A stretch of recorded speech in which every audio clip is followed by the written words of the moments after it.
Prescribed prayers are the pillar of religion.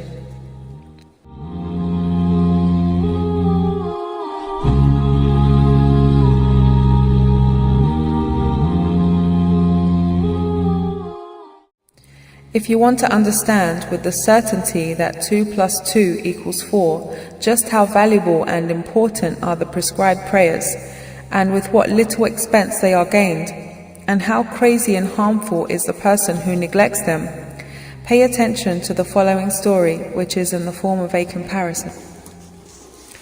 One time, a mighty ruler gave each of 2 of his servants 24 gold pieces and sent them to settle on one of his rich royal farms 2 months' distance away. Use this money for your tickets, he commanded them, and buy whatever is necessary for your house there with it. There is a station 1 day's distance from the farm, and there is both road transport and a railway and boats and aeroplanes. They can be benefited from according to your capital. The 2 servants set off after receiving these instructions. One of them was fortunate, so that he spent a small amount of money on the way to the station. And included in that expense was some business so profitable and pleasing to his master that his capital increased 1,000-fold. As for the other servant, he was luckless and a layabout. He spent 23 pieces of gold on the way to the station, wasting it on gambling and amusements. A single gold piece remained. His friend said to him, "Spend this last gold piece on a ticket so that you will not have to walk the long journey and starve. Moreover, our master is generous. Perhaps he will take pity on you and forgive you your faults, and put you on an aeroplane as well.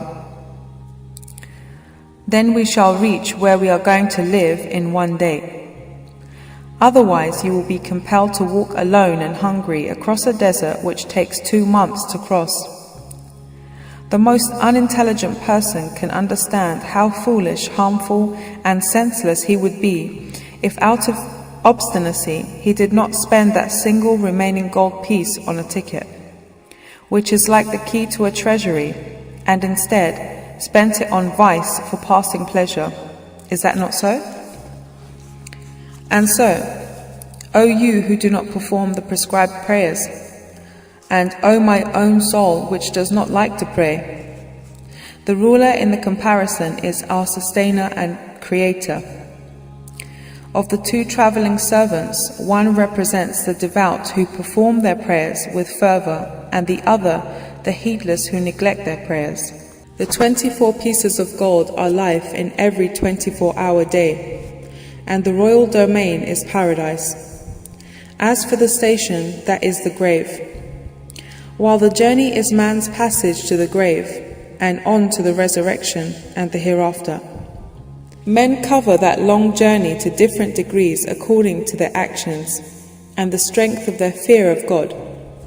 Some of the truly devout have crossed 1,000-year distance in a day like lightning, and some have traversed a 50,000-year distance in a day with the speed of imagination. The Quran of mighty stature alludes to this truth with 2 of its verses. The ticket in the comparison represents the prescribed prayers. A single hour a day is sufficient for 5 prayers together with taking the ablutions. What a loss a person makes who spends 23 hours on this fleeting worldly life and fails to spend 1 hour on the long life of the hereafter. How he wrongs his own self, how unreasonably he behaves.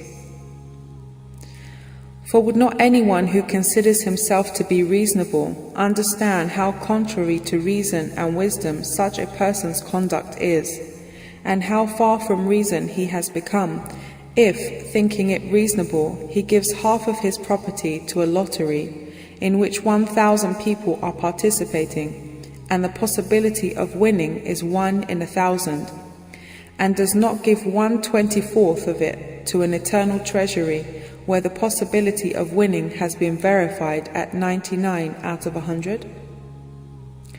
Moreover, the spirit, the heart, and the mind find great ease in prayer. And it is not trying for the body. Furthermore, with the right intention, all the other acts of someone who performs the prescribed prayers become like worship. He can make over the whole capital of his life to the hereafter in this way. He can make his transient life permanent in one respect. Rubber fiddly, oh Lord forgive me, oh Lord forgive me.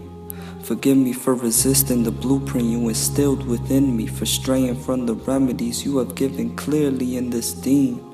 As I still manage to trip and fall for the tricks of shayateen, forgive me for falling for the illusions of this dream, wanting to be praised when all praise is due to thee, wanting this dunya when it is all temporary.